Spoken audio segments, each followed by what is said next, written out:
అందరికీ నమస్కారం అండి. నా పేరు ముత్యాల కిరణ్ కుమార్. వీడియో కనుక మీకు నచ్చితే లైక్ చేయండి, షేర్ చేయండి, సబ్స్క్రైబ్ చేయండి. ముందుగా టాపిక్ విషయానికి వెళ్ళే ముందు మనకి ఒక 4-5 రోజుల నుంచి మనకి వైఎస్ఆర్సీపీ వాళ్ళకి అంటే సోషల్ మీడియా వాళ్ళకి పెద్దగా పని లేనట్టుంది. సో పవన్ కళ్యాణ్ గారి కొడుకు గురించి ఫస్ట్ మనకి ప్రేలాపన పేలారు. సెకండ్ మళ్ళీ అన్నా లేచినవ గారు తిరుపతి వెళ్ళిన తర్వాత ఆమె గురించి కొన్ని రోజులు ప్రేలాపనలు పేరారు.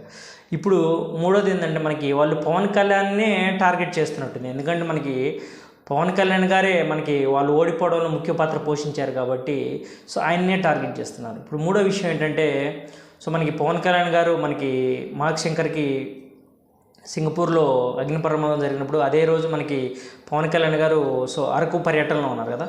అరకు పర్యటన ఆ గ్రామంలో ఒక విషయాన్ని మనకి పవన్ కళ్యాణ్ గారు చాలా దగ్గరగా చూశారనమాట. సో అంటే ఆయన సో కొడుకు మనకి ప్రమాదంలో ఉన్నప్పటికీ మనకి దాని ప్రజలే ఫస్ట్, తర్వాతే ఫ్యామిలీ నెక్స్ట్ అన్న ఉద్దేశంతో మనకి సో అది సందర్శించిన తర్వాత మనకి సింగపూర్ వెళ్ళారనమాట. ఆ రోజు ఒక అరుదైన సంఘటన ఏంటంటే మనకి పవన్ కళ్యాణ్ గారికి సో మనకి 11 గంటలకు ప్రోగ్రాంకి పవన్ కళ్యాణ్ గారికి స్వాగతం పలకడానికి ఆ ఊరి గ్రామ ప్రజలు వచ్చారు. ప్లస్ అలానే కాకుండా దాంట్లో ఒక పెద్ద ఆవిడ వచ్చి పవన్ కళ్యాణ్ గారికి పుష్పగుచ్చం ఇచ్చారు. సో మనకి అక్కడ ఏంటంటే మనకి అధికారులు వాళ్ళంతా టైట్ హక్కులతో మనకి షూతో వాళ్ళు ఉంటారు. ఆ రాళ్ళు రప్పలు అనేది కొంచెం కొత్త కాబట్టి తిరిగారు. సో పవన్ కళ్యాణ్ గారు ఆమెని చూసి ఏంటంటే ఆమె అమ్మ ఇంత రాళ్ళు రప్పలు ఉన్నాయి కదా, మీరు ఇట్లా చెప్పులు కూడా లేకుండా ఎలా తిరుగుతారంటే మాకు అలవాటైపోయింది బాబు. అంటే వాళ్ళ చిన్నప్పటి నుంచి ఇంకా చెప్పులే అనమాట. ఆమె వయసే ఒక 60 సంవత్సరాలు ఉంటుంది అనమాట, 60-70 సంవత్సరాలు ఉంటుంది.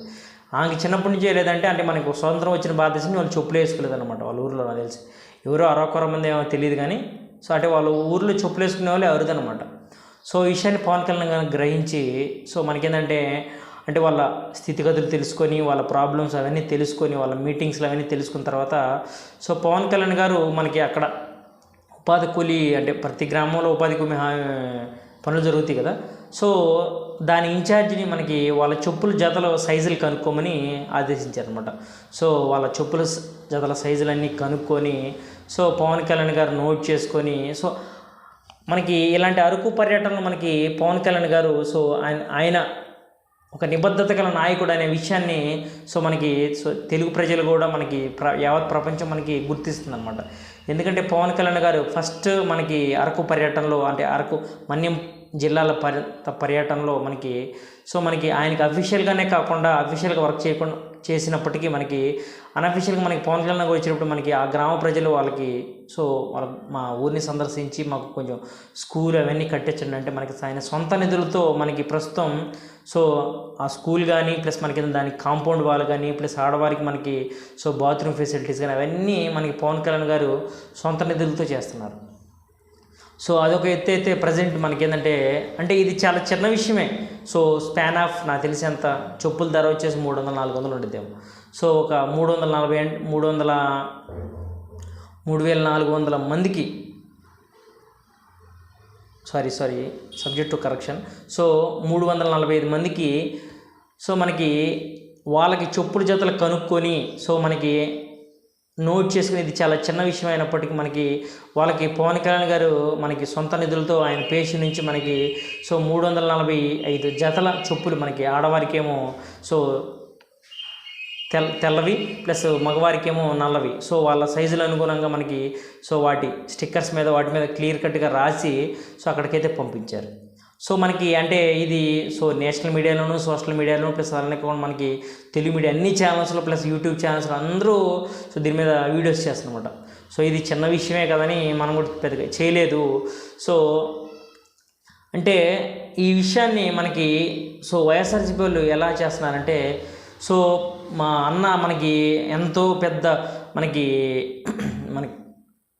సో ఉద్యానం లాంటి ప్రాంతాల్లో మనకి హాస్పిటల్స్ కట్టించాడు వాటికి అంత పబ్లిసిటీ రాలేదు. పవన్ కళ్యాణ్ గారు స్పాన్ ఒక ₹1,00,000 ఖర్చు పెట్టి మనకి చెప్పులు పంపించారు. సో చెప్పులు పంపించారు, దీనికి ఎంత పబ్లిసిటీ ఎందుకని సో దానికి తెగ అసలు మళ్ళా గుల్లాలు పడిపోతున్నారు అనమాట. సో నేను చెప్పేది ఏంటంటే పవన్ కళ్యాణ్ గారు సో ఆ గిరిజన ప్రాంత ప్రజలకు పంపించింది చెప్పులు కాదండి, వాళ్ళకి నమ్మకం. సో అంటే మీ యందు నేను ఉన్నాను సో మీకు నేను అండగా ఉన్నాను, మీకు ఏదైనా కష్టం వచ్చినా ఏమొచ్చినా సరే నేను చూసుకుంటాను, అందరు నాయకుల్లాగా జస్ట్ ఓట్లు అడిగేసి సో మీ ప్రాంతాలను సందర్శించే టైప్ నేను కాదు. సో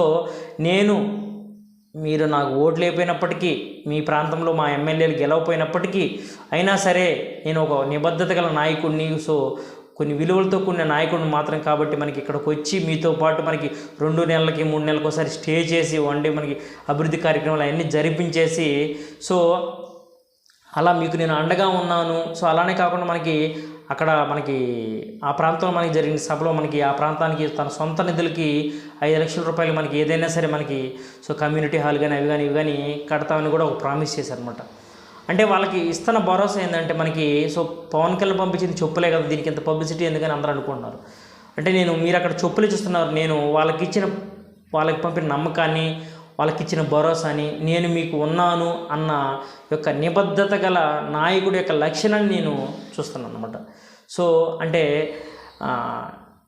ఇలాంటి నాయకులు చాలా అరుదండి. అప్పట్లో మనకి దామోదర్ సంజీవ్ రెడ్డి గారు, అలా కొంతమంది సంజీవరావు గారు, అలా కొంతమందిని మాత్రమే చూసాం అనమాట.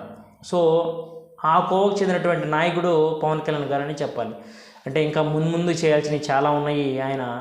ఆయన అధికారం ఉంటే ఎలా చేస్తున్నాడు అనేది ప్రజలకు ఇప్పుడు అర్థమైందనమాట. అంటే అంతమంది గెలిపించలేదు కదా, సో ప్రజలు ఇప్పుడు అర్థం చేసుకుంటారు, ఓహో ఓకే ఇదే పరిస్థితి అని. సో నేను చెప్పేది ఏంటంటే క్లియర్ కట్గా ఇలాంటి నాయకుడిని ప్లీజ్ ఎంకరేజ్ చేయకపోయినా పర్లేదు, కానీ అంటే మీ జగన్మోహన్ రెడ్డికి మీకు ఇలాంటివన్నీ పడవు కదా, మనకి కవిత గారికి వాళ్ళ అంటే ఏంటంటే సో మనకి మాఫియాలు గీఫియాలు ప్లస్ అలానే కాకుండా మనకి కుంభకోణాలు అవన్నీ చేస్తేనే మీకు మంచి పొలిటీషియన్స్ కదా మీ దృష్టిలో. మనకి మీ పార్టీ అయినటువంటి బీఆర్ఎస్ పార్టీలు కానీ ప్లస్ మనకి మీ వైఎస్ఆర్సీపీ పార్టీకి కానీ. సో నేను చెప్పేది ఏంటంటే ఇలాంటి మంచి నాయకుడికి మీరు సపోర్ట్ చేయకపోయినా పర్లేదు, చేస్తున్న మంచిని గుర్తించకపోయినా పర్లేదు, అట్లీస్ట్ సైలెంట్గానే ఉండండి, ఓకేనా. సో మనకి వేదవ ప్రేరణల పేలి మీ పరువు మీరు తీసుకోవద్దు అనేది సో ఒక రాజకీయ విశ్లేషకుడుగా నా యొక్క అభిప్రాయం అనమాట. సో దీనివల్ల మీకు ఫ్యూచర్లో వచ్చే 4 ఓట్లు కూడా రాకుండా పోతాయి అనమాట. ఇప్పుడు 11 వచ్చినాయి కదా, నెక్స్ట్ మనకి ఇలాగనే చేస్తే ఈ ఫేక్ మెంటాలిటీలోనే ఉంటే ఇవి కూడా రావనేది నా ఫీలింగ్ అనమాట. ప్లీజ్ దయచేసి ఇప్పటికైనా ఒక మంచిని గ్రహించి సో మనకి ఏదన్నా సోషల్ మీడియాలో ఏదన్నా చేస్తున్నప్పుడు మనకి ప్రజలకు ఉపయోగపడేది చేయండి, 4 ఓట్లు వచ్చి రాజకీయం చేయండి అనేది నా ఫీలింగ్ అనమాట. జై జవాన్, జై కిసాన్, జై Hind. Thank you so much.